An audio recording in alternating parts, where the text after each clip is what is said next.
everybody, Chris with Quilter Labs. Today I want to walk you through an episode on how to use the Elevate intuitive guitar engine with an amplifier. Of course we want to do that. We're Quilter Labs. We make amps and we make effects. So how do we make them work together?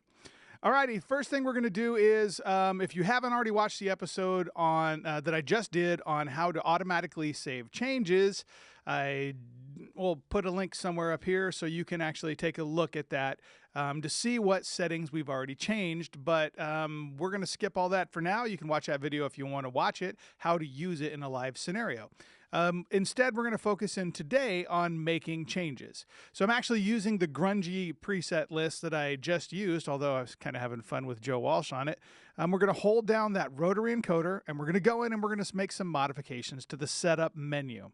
Okay, the first thing is I'm actually using my line outputs on the back. So I have one of these now plugged over into this Quilter Mach 3 over here. So I'm going to change this to mono. All I have to do is press that rotary encoder, and that changes that to mono. Rolling over there. Next to it, we have line outputs. And what this is this is the built-in cab simulation inside the unit. We can make our line outputs either come after that cabinet simulation, or if we press that button, come before that cabinet simulation. This is really handy if you have a real-life cabinet. And in fact, I have a Sennheiser E609 microphone on it. So since I'm actually using a cabinet simulation plus cabinet does not equal more cabinet. This is one of those cases, Ingve, I'm sorry, more is not more. Don't know what to tell you, buddy. Okay, going on from there.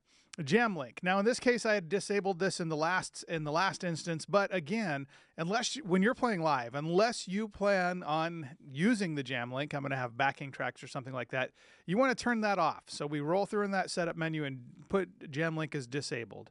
And then we have preset change, as I said in the last video, that we went to autosave. So right now, we're actually set up to go through the amplifier. So let's just give it a listen without that cabinet simulation.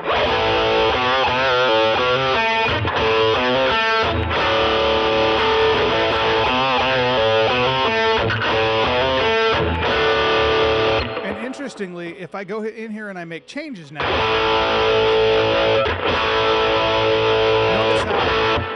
notice how it doesn't do anything. You can't hear any difference.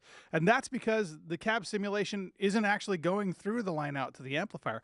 In this case, cabinet simulation will still go through the auxiliary. So headphones, if you plug in headphones, or if you want to use that, for example, to send that to front of house while you're going through the amplifier, by all means, knock yourself out. It will still have all the cabinet simulation. But you notice it doesn't change as I'm changing it. You can't actually hear it in the amplifier.